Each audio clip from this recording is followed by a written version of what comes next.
ধীরে রে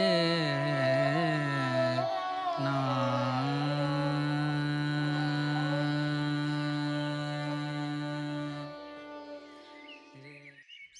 বেচারি ছিদাম, ভগবান তাকে রূপও দেননি, পয়সাও দেননি।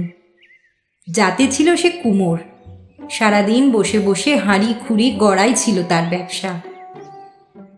ছিদামের বউ ঠাকুমনির মুখ যদি একটু মিষ্টি হতো, তাহলেও ছিদাম বরং কতকটা খোশ মেজাজে থাকতে পারত।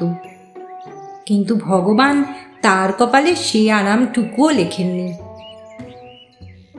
গায়ে গয়না পরতে পায় না বলে ঠাকুমনি উঠতে বসতে বরের সঙ্গে গায়ে পড়ে কোদল করে। যখন তখন গঞ্জনা দিয়ে বলে, যার এক পয়সাটাকে নেই তার আবার বিয়ে করার আম্মা কেন? ছিদামও বুঝত তার মতন লোকের পক্ষে বিয়ে করার আম্বাটা হচ্ছে কাঙালের ঘোড়া রোগের মতো। তাই সে ঘাড় হেট করে বোবাকালা স্কুলের ছেলের মতন একেবারে চুপ হয়ে বসে থাকত।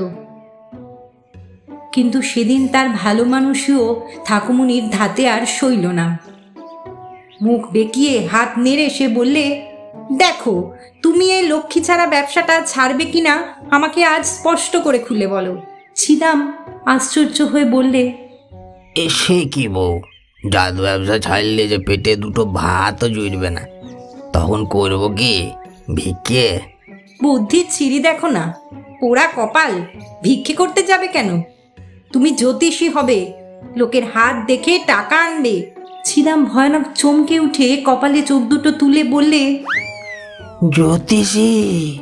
আমি কুমোরের ছেলে, আমি হব জ্যোতিষী? সে যে দুব্বো ঘাসে পাকা লাঠি। বউ তুমি বলো কি, তোমার মাথা খারাপ হয়ে যায়নি তো? আমি ঠিক কথাই বলছি। ওই দেখো না কেন, পাড়ায় হরিমুকুজ্জের জ্যোতিষী হয়ে কত টাকা রোজগার করে, আর তার বউ গায়ে কত গয়না পরে। কিন্তু আমি মোটেই গুনতে শিখিনি যে। থাকো এবারে রেগে চেঁচিয়ে বাড়ি মাত করে বললে, দেখো তুমি আর আমাকে ফাঁকি দিতে পারবে না।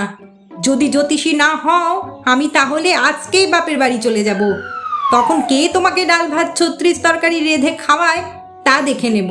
ছিদাম বউকে ভারী ভয় করত, কাজেই সে তখন কাচুমাচু মুখে আস্তে আস্তে বললে, আচ্ছা তাহলে আমি না হয় জ্যোতিষী হব, কিন্তু গিন্নি এর যে মানুষ খুন করাও ঢের সহজ বলে মনে হচ্ছে। জ্যোতিষীরা যে পুঁথি বগলে করে পথের ধারে বসে থাকে, ছিদাম তা দেখেছিল। কিন্তু ছিদাম হচ্ছে জাত কুমোরের ছেলে, তার কোনো পুরুষে বই কেনেও নি পড়েও নি, কাজেই তার ঘরেও বইটই কিচ্ছুই ছিল না। ছিদাম তখন বুদ্ধি খাটিয়ে নিজের ছেঁড়া চটি জুতো জোড়া বেশ করে প্রথমে কাপড়ে জড়িয়ে নিলে, তারপর পুঁথির মতন করে সেই জুতো জোড়া বগলে পুড়লে, সেই সঙ্গে কপালে একটা মস্ত তিলকও কাটতে ভুললে না। কিন্তু বাড়ি থেকে বেরুতে তার বুকটা ভয়ে দমে গেল। শহরে সবাই তাকে চেনে, তার এই ভুল ফেরানো দেখলে লোকে বলবে কি? যা হোক, অনেক করে মনকে বুঝিয়ে সুঝিয়ে শেষটা সে মরিয়া হয়ে যা থাকে কপালে বলে পথে বেরিয়ে পড়ল। তারপর আকাশের দিকে মুখ তুলে চেঁচাতে লাগলো, আমি জ্যোতিষী, আমি জ্যোতিষী। চন্দ্র সূর্য গ্রহ নক্ষত্রের নারীর খবর সমস্তই আমার এই পুঁথিতে লেখা আছে। রাস্তার লোকজনেরা সবাই তো হতভম্ব। কেউ বললে ছিদামের মাথা খারাপ হয়ে গেছে, কেউ বললে ছিদাম বোধহয় ঠাট্টা করছে, কেউ বললে ছিদাম হাঁড়ি খুঁড়ি গড়ায় তোমার কি অরুচি ধরে গেছে ভায়া? ছিদাম কিন্তু কারুর কথাই আমলে আনলে না। সে নিজের মনেই গড়গড় করে হেঁকে যেতে লাগলো, হ্যাঁ আমি জ্যোতিষী, আমি জ্যোতিষী। ঠিক সেই সময়ে রাজা জহুরি পথ দিয়ে যাচ্ছিলেন। প্রথমে তিনি রাস্তার গোলমালে কান পাতলেন না, কারণ সেদিন তিনি ভারী একটা বিপদে পড়ে অন্যমনস্ক হয়েছিলেন। তার ঘরে রাজার একখানা দামি মানিক ছিল, কাল সেখানা চুরি গেছে। এখন রাজা যদি সে কথা জানতে পারেন, তাহলে তার দশা কি হবে? হঠাৎ ছিদামের চিৎকার তার কানে গেল। তিনি অমনি তাড়াতাড়ি তার কাছে এসে বললেন, সত্যি কি তুমি জ্যোতিষী? ছিদাম বুকে ভয় মুখে সাহস নিয়ে বললে, আগে হ্যাঁ হুজুর, আমার এই পাদুকা পুরাণে ভূত ভবিষ্যৎ বর্তমান একবারে হাতে ধরা আছে। জহুরি চুপি চুপি বললেন, দেখো, আমার ঘর থেকে রাজার মানিক চুরি গেছে। সেই মানিক এখন কোথায় আছে যদি তুমি তা বলতে পারো তাহলে 5,000 টাকা বকশিস পাবে। না পারলে জোচ্চোর বলে রাজার কাছে তোমাকে ধরিয়ে দেব। কাল সকালে আমার সঙ্গে দেখা করে তোমাকে সকল কথা বলতে হবে। ছিদামের মাথায় যেন বাজ ভেঙে পড়ল। সে বুঝলে ঠাকুমনের কথায় জাল জ্যোতিষী সেজেই আজ তাকে এই বিষম মুশকিলে ঠেকতে হলো। আপনাকে সামলাতে না পেরে সে বলে বসল, ছি ছি ছি ছি ছি, মেয়ে মানুষ কি ভয়ানক জাত! নিজের স্বামীকে বিপদে ফেলতেও তাদের মনে দয়া হয় না। ছি ছি ছি। আসল ব্যাপারটা কি জানো? স্বামীর সঙ্গে ঝগড়া করে তাকে জব্দ করবার জন্যেই জহুরির স্ত্রী মানিকখানা লুকিয়ে রেখেছিল। জহুরি ভুলেও একবার সে সন্দেহ করেননি, কিন্তু চোরের মন কি না। তাই জহুরি যখন বাইরে বেরিয়ে গেলেন তখন তিনি থানায় খবর দেন কিনা জানবার জন্যে জহুরির স্ত্রী নিজের এক বিশ্বাসী দাসীকে স্বামীর পিছনে পিছনে পাঠিয়ে দিয়েছিল। দাসী এতক্ষণ ভিড়ের ভিতরে লুকিয়ে থেকে ছিদাম আর জহুরির কথাবার্তা শুনছিল, কিন্তু ছিদাম যখন বললে, ছি ছি, মেয়ে মানুষ কি ভয়ানক জাত, দাসী তখন মনে করলে ছিদাম আসল চোরের কথা নিশ্চয়ই জানতে পেরেছে। সে আর দাঁড়ালো না, এক ছুটে বাড়িতে ফিরে জহুরির বউকে সব কথা খুলে বলল। জহুরির স্ত্রীর বুকের রক্ত যেন শুকিয়ে গেল। ভয়ে শিউরে এসে বলে উঠল, দাসী, উনি জানতে পারলে যে আর রক্ষে থাকবে না। জ্যোতিষী নিশ্চয়ই কাল সকালে এসে সব কথা ওকে বলে দেবে। যা যা, তুই শিগগিরই একখানা পালকি ডেকে আন, আমি এক্ষুনি জ্যোতিষীর বাড়ি যাব। ছিদাম ততক্ষণে বাড়ি ফিরে এসে দাওয়ার উপরে মাথায় হাত দিয়ে বসে পড়েছে। কাল তাকে জেলে যেতে হবে, এই ভাবনায় এখন থেকেই সে অস্থির হয়ে উঠেছে। এমন সময় জহুরির স্ত্রী এসে পালকি থেকে নেমে আমাকে বাঁচাও বলে তার পায়ের কাছে আঁচড়ে পড়ল। ছিদাম ভারী আশ্চর্য হয়ে বললে, কে আপনি? জহুরির স্ত্রী তখন তাকে সব কথা খুলে বললে। শুনে ছিদামের ধরে প্রাণ যেন আস্তে আস্তে আবার ফিরে এলো। সে মস্ত ওস্তাদের মতো মাথা নেড়ে বললে, আমি সব কথা জানতে পেরেছি বটে। আপনি আমার কাছে না এলে কাল সকালেই আমি জহুরি মশাইয়ের কাছে গিয়ে সমস্ত বলিয়ে দিতুম। আপনি যদি বাঁচতে চান তবে এখনই বাড়ি গিয়ে আপনার স্বামীর মাথার বালিশের নিচে মানিকখানি রেখে দিন গে যান, নইলে আপনাকে আমি ধরিয়ে দেব। জহুরি স্ত্রী তখন ছিদামকে অনেক টাকা বকশিশ দিয়ে হাঁফ ছেড়ে বাড়ি ফিরে গেল। পরের দিন সকালে ছিদাম জহুরির বাড়ি গিয়ে হাজির। জহুরি বললেন, কি হে, খবর কি? ছিদাম পাদুকা পুরাণের ওপরে হাত বোলাতে বোলাতে 3 বার ফু দিয়ে বললে, হুজুর, মানিক আপনার বালিশের নিচেই আছে। কি, আমার সঙ্গে ঠাট্টা? ছিদাম আপনার কাপড়ে মোড়া জুতো জোড়া কপালে ছুঁয়ে বললে, হুজুর ছিছে, পাদুকা পুরাণের কথা মিথ্যে হবার জো আছে কি? পেতই না হয় আপনি গিয়ে বরং স্বচক্ষে গিয়ে দেখে আসুন। জহুরি অগত্যা বাড়ির ভিতরে গেলেন। খানিক পরে আহ্লাদে আটখানা হয়ে ছুটতে ছুটতে ফিরে এসে বললেন, ও অবাক কারখানা! ছিদাম, তোমার মতো জ্যোতিষী এ রাজ্যে আর কেউ নেই, সত্যি। ছিদাম আসল কথাটা তুলে বললে, হুজুর, আমার বকশিসের 5,000 টাকাটা। হ্যাঁ হ্যাঁ হ্যাঁ হ্যাঁ, আলবৎ, এখনই পাঠিয়ে দিচ্ছি। দেশে দেশে জ্যোতিষী ছিদামের নামে ঢাক পিটে গেল। কিন্তু যত নাম ডাক বাড়ে ছিদামের ভয়ও ততই বাড়তে লাগলো। কে জানে কোথা দিয়ে কখন আবার কি বিপদ ঘাড়ের ওপর এসে পড়বে, তখন কি হবে? জ্যোতিষীর ব্যবসাটা ছেড়ে দিতে পারলে ছিদাম হাঁপ ছেড়ে বাঁচতে পারত, কিন্তু জহুরির কাছ থেকে বকশিসের টাকা পেয়ে ঠাকুমনির লোভ আরও 10 গুণ বেড়ে গেছে। তার গায়ে অনেক গয়না হয়েছে বটে, কিন্তু তাতে তার আর মন উঠছে না। সে এখন প্রকাণ্ড 7 মহলা অট্টালিকায় দাস দাসী নিয়ে বড় লোকের গিন্নির মতো থাকতে চায়। কাজেই ছিদাম জ্যোতিষীর কাজ ছাড়তে চাইলেই সেও শাসিয়ে বলে, তবে চললুম এই বাপের বাড়ি। এমনই সময় রাজবাড়িতে বিষম এক চুরি হয়ে গেল। রাজার মালখানায় 40 ঘড়া মোহর আর মণিমুক্ত জমা করা ছিল। হঠাৎ একদিন সকালে দেখা গেল ঘড়াগুলো আর ঘরের ভেতরে নেই। একদল চোর রাত্রিরে শীত কেটে সেগুলো নিয়ে সরে পড়েছে। রাজ্যময় হুলস্থুল, রাজার বাড়িতে চুরি, সে তো বড় সোজা কথা নয়।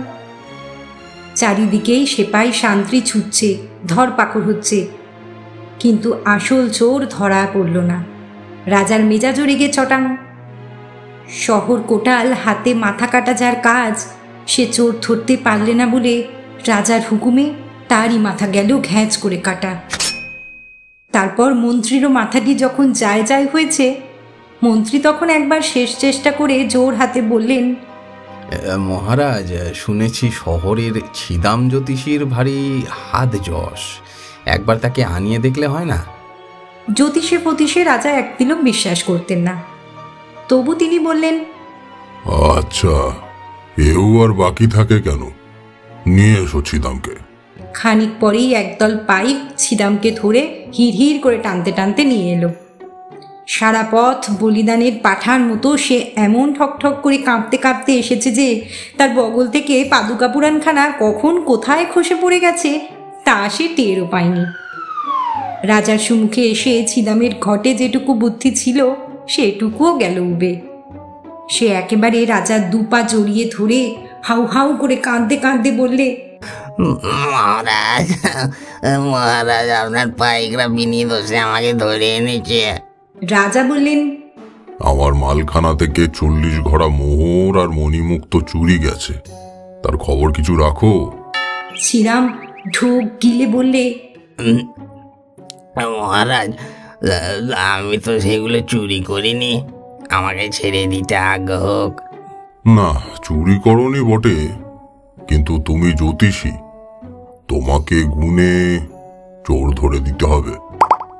যাও, তোমাকে 7 দিন সময় দিলুম, এর মধ্যে চোর ধরতে পারলে তোমাকে লাখ টাকা বকশিস দেব, আর না পারলে গর্দান নেব। আর 7 দিন। ভাবতেও ছিদামের বুকটা ধরাস করে কেঁপে উঠল। সেও ভেউ করে কাঁদতে কাঁদতে বাড়ি ফিরে গেল। ছিদামকে কাঁদতে কাঁদতে আসতে দেখে ঠাকুমুনি বললে, ও কি কাঁদছ কেন? ছিদাম ধূপ করে দাওয়ায় বসে পড়ে বললে, গর্দান যাবে শুনলে কার মুখে হাসি আসে। এই বলে সে নিজের বিপদের কথা বউকে সব জানালে। ঠাকু বললে, তার জন্য আবার কচি খোকার মতো কান্না কেন? গুনে টুনে চোর ধরে দাও। ক পড়তে পারি না, আমি আবার গুনব? কুমোর যে গণক হয় না, তা কি তুমি জানো না? না গিন্নি, আমি গুনবো না, গর্দানও দেব না, আমি এই দেশ ছেড়েই দেব লম্বা। পালাবে? ভারী আবদার যে। জানো, তাহলে আমি নিজেই রাজবাড়িতে গিয়ে তোমার পালানোর খবর দিয়ে আসবো।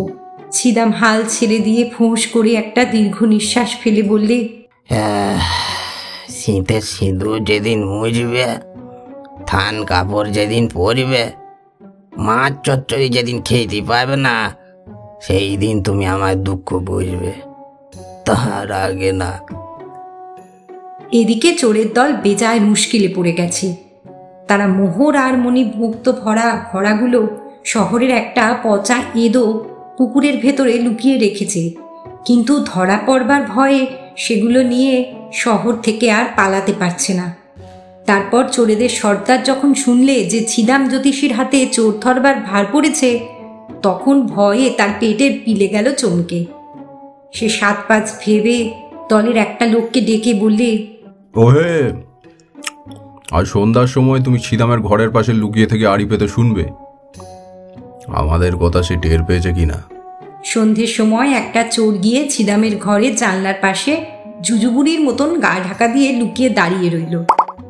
ছিদামের মাথায় তখন খালি এক কথাই ঘুরছে ফিরছে, 7 দিন, মোটে 7 দিন। তারপরেই তার আশা ভরসা সব ফর্সা।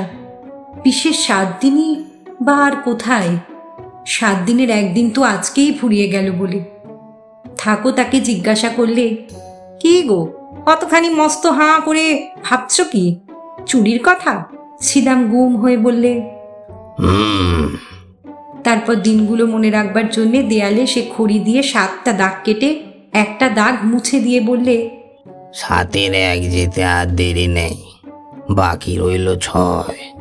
এখন দৈবগতিকে চোরের দলেও লোক ছিল মোট 7 জন।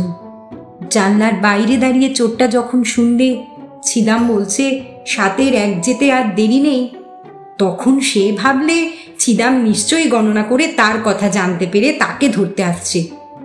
তার মনে ভারী ভয় হলো। সে একেবারে এক দৌড়ে সর্দারের কাছে গিয়ে হাজির। সর্দার বললে, কিরে, হাঁপড়ের মতন হাঁপাচ্ছিস কেন? চোর বললে, সর্দার ছিদাম সব টের পেয়েছে, আর একটু হলে আমি ধরা পড়েছিলাম আর কি। বলিস কি রে? সব কথা খুলে বল তো শুনি।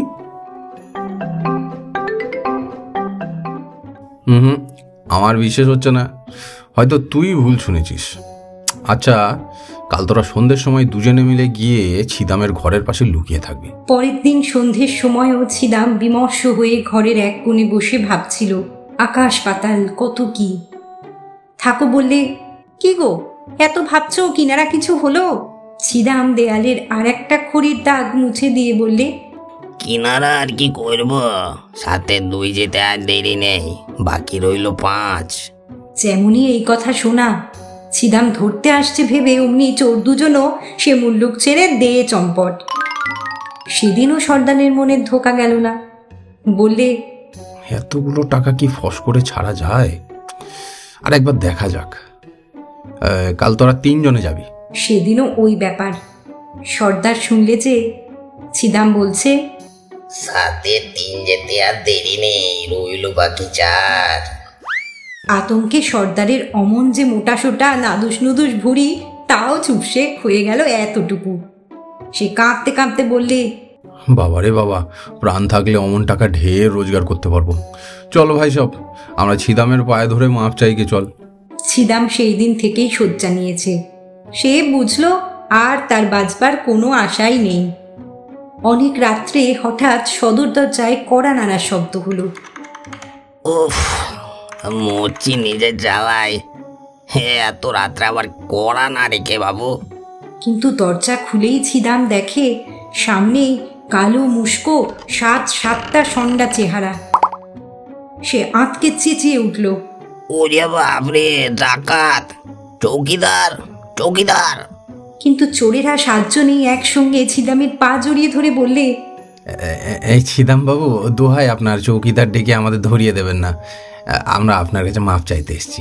ছিদাম আশ্চর্য হয়ে বললে, মাপ কেন? সর্দার একে একে সব কথা বললে।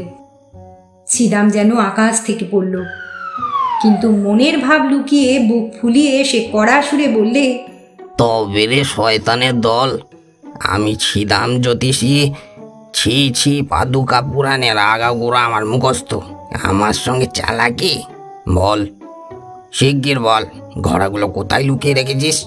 সর্দার হাত জোর করে বললে, আগে ওই চণ্ডীতলার ওই তালপুকুরের উত্তর কোণে। এখন ভালো চাস তুই রাজি ছেড়ে সোজা বর, কিন্তু খবরদার, ফের যদি সে টাকার উপরে লোভ করিস তবে তোদের ডাল কুত্তা দিয়ে খাও। ভোর না হতেই ছিদাম গুটি গুটি রাজবাড়িতে গিয়ে উঠল। রাজা বললেন, খবর ভালো?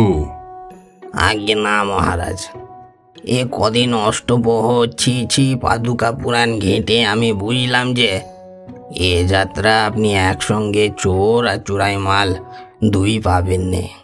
হয় চোর নয় ঘোড়াগুলো, এ 2-এর কোনটা আপনি চান? চোর ধরতে পারি তো ভালোই, নইলে সেই মোহর আর মণিমুক্ত ভরা 40টা ঘোড়াই আমি আগে চাই। ছিদাম বিড়বিড় করে কি পড়তে লাগলো। ও বস ও বান শান হিংটিং ফট আয় চটপট, লাগে ভোজবাজি, চোর বেটাদের কার সাজি, ঠিক দুপুরে রোদ্দুরে তালপুকুরের উত্তরে। কার আজ্ঞে না, পাদুকা পুরাণের আজ্ঞে মহারাজ। শিগগির লোক পাঠান, চণ্ডীতলার তালপুকুরের উত্তর কোণে আপনার 40টা ঘোড়াই পাবেন। তখনই দলে দলে সিপাহী সান্ত্রী চণ্ডীতলার তালপুকুরে ছুটল। খানিক পরেই তারা পুকুর থেকে সত্যি সত্যি 40টা ঘোড়া তুলে নিয়ে ফিরে এলো। ছিদামও হাঁপ ছেড়ে লাখ টাকা বকশিস নিয়ে ঘরের ছেলে ঘরের দিকে চলল। তার মুখে হাসি আর ধরে না। গায়ে 2 সেট গয়না হলো, 7 মহলা বাড়ি হলো, দাস দাসী গাড়ি ঘোড়া হলো। তবু কিন্তু ঠাকুমনির স্বাদ মিটল না। যতদিন না রাজরানী হয় ততদিন তার মনে আর সুখ নেই। কাজেই 2 দিন না যেতে যেতেই সে আবার ছিদামকে গিয়ে বললে, দেখো তোমাকে আরো টাকা রোজগার করতে হবে। কেন বলো দেখি? সেই টাকায় তুমি একটা রাজ্য কিনবে, তখন তুমি হবে রাজা আর আমি হব রানী। হ্যাঁ, একটা রাজ্য কিনবার মতো টাকা আমি পাবো কেমন করে? কেন, আবার জ্যোতিষী হও। ছিদাম সে কথা হেসেই উড়িয়ে দিয়ে বললে, এ ঢের হয়েছে গিন্নি, ওসব কথা ভুলে যাও। জ্যোতিষী টতিষী এই জীবনে আর হচ্ছি না। ঠাকুমনি চোটে লাল হয়ে বললে, হবে নাকি, হতেই হবে, নইলে এক্ষুনি আমি বাপের বাড়ি চলে যাব। ছিদাম হাঁক দিলে, গঙ্গা ফরিং সিং, গঙ্গা ফরিং সিং, গিন্নি বাপের বাড়ি যাবে, পালকি আনতে বলো। গঙ্গা ফরিং সিং দারোয়ান উত্তর দিলে, জো হুকুম হুজুর। ছিদাম আবার হাঁক দিলে, ওরে আর কি আছিস রে, শিগগির একটা ঘটক টটক ডেকে আন। কেন, ঘটক আবার কি হবে? রূপোর গড়গড়ার নলে ফুরুক করে একটা টান মেরে ছিদাম বললে, তুমি তো বাপের বাড়ি চললে, কিন্তু আমি এত বড় বাড়িতে একলা থাকবো কেমন করে? তাই তোমার বদলে ওই আর একটা বিয়ে করবো ভাবছি।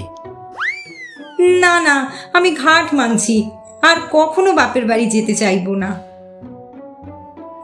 শুনছিলেন হেমেন্দ্র কুমার রায়ের লেখা রম্য রচনা ছিদামের পাদুকা পুরাণ।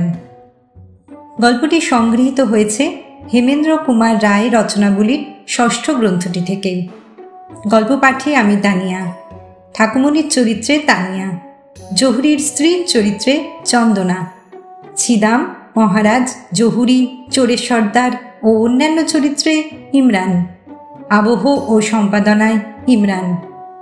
হেমেন্দ্রবাবুর লেখা এই ক্লাসিক গল্পটি আপনাদের কেমন লাগলো কমেন্ট বক্সে আমাদের অবশ্যই জানান। সঙ্গে থাকুন এবং শুনতে থাকুন ফিকশন স্টোরিজ।